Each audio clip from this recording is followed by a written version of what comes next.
দু চাকার দুনিয়া, বিমল মুখার্জি।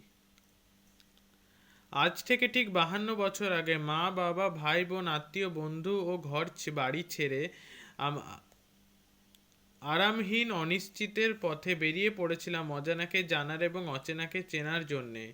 সারা পৃথিবী ঘোরবার স্বপ্ন যা ছেলেবেলায় ভূগোল পড়বার সঙ্গে সঙ্গে নেশার মতো আঁকড়ে ধরেছিল, 1926 সালের 12ই ডিসেম্বর তার বাস্তব রূপ নেয়ার পথে প্রথম পদক্ষেপ শুরু হলো। আমার বয়স তখন 23, সঙ্গে তিন বন্ধু: অশোক মুখার্জি, আনন্দ মুখার্জি ও মনীন্দ্র ঘোষ। অশোক মুখার্জি আমাদের দলের নেতা, সাইকেল চারখানা আমাদের বাহন।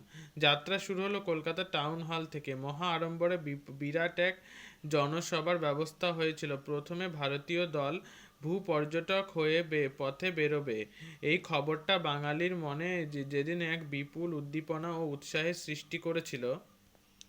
টাউন হলের বাইরে এসে দেখি সামনে বিরাট জনসমুদ্র। রাত 9টার সময় পৌঁছলাম চন্দননগরে। পরদিন বর্ধমান যাবার কথা ঠিক হলো।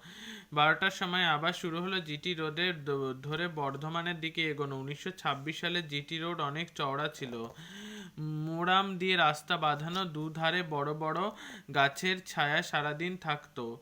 গাছের নিচ দিয়ে গরুর গাড়ি সার দিয়ে দুদিকে চলতো। কচ্চিৎ কখনো একটা মোটর গাড়ি দেখেছি। ট্রাকে মাল বহনের রীতি তখনও হয়নি। সর্বত্র আদর আপ্যায়নের ভিতর দিয়ে আমরা এগিয়ে চলেছি। মোগল সাম্রাজ্যে কায়েমি হওয়ার আগে পাঠান বীর শেরশাহ কলকাতা থেকে পেশোয়ার পর্যন্ত 1500 মাইল লম্বা একটা চওড়া গ্র্যান্ড ট্যাঙ্ক রোড তৈরি করেছিল।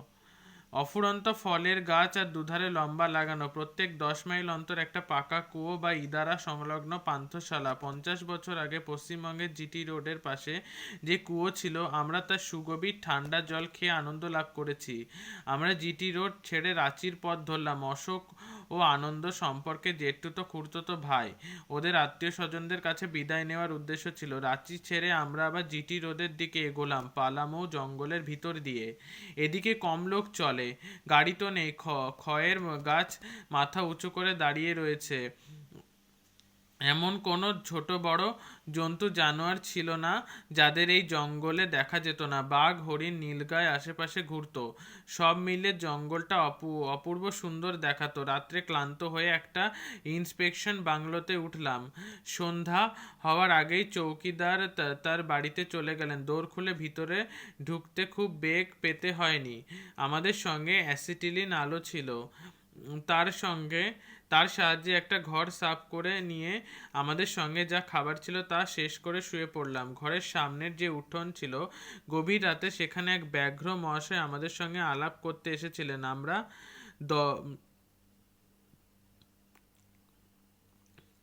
আমরা দরজা ও জানালা একটু মজবুত করে আটকে চারজন চারদিকে পিস্তল হাতে দাঁড়িয়ে থাকলাম। বাঘ বাড়িটা প্রদক্ষিণ করলো। কখনো কখনো দেয়ালের ওপর জানোয়ার এপারে। আমরা জানালার মধ্যে কোথাও ফাঁক খুঁজছিল বোধহয়। আঁচড়ের শব্দে তাই মনে হলো যে একটু জোরে ধাক্কা মারলেই জানলার খিল শুদ্ধ উড়ে যেত। সৌভাগ্যক্রমে বাঘের সেরকম মতিগতি ছিল না।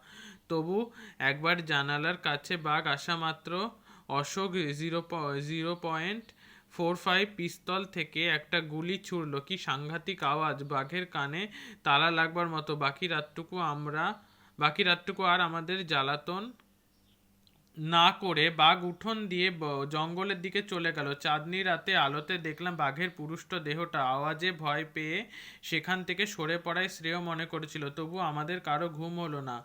ভোরবেলা চৌকিদার এসে হাজির। প্রথমেই জিজ্ঞাসা করলো বাঘটার গুলি লেগেছে কিনা। আমরা ভয় পাওয়াবার জন্য আওয়াজ করেছিলাম শুনে বলল বাঘটা নাকি রোজ রাতে বাংলোয় বেড়াতে আসে। দিনের বেলায় যখন সে দেখেছে তার কাছে তার সম্বল মাত্র একটি লাঠি, মানুষ খেকো নয় বোধহয়, খাবারের খোঁজে টহল দিতে যায়। আমরা চা খেয়ে রওনা হলাম জঙ্গলের পথ ধরে, যতক্ষণ না আবার জিটি রোড এসে পড়লাম।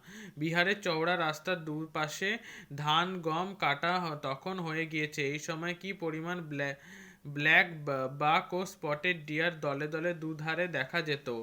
আমাদের আজকের দিনে তা গল্প কথা বলে মনে হবে। সারস পাখিরা মাঠে উপর খাবার খুঁজে খেত। এক একটা গাছ ভর্তি ফ্লেমিঙ্গো, কখনো কখনো হেরন পাখিও দেখা যেত। সারাটা রাস্তা জুড়ে অগণিত ঘুঘু দেখা যেত।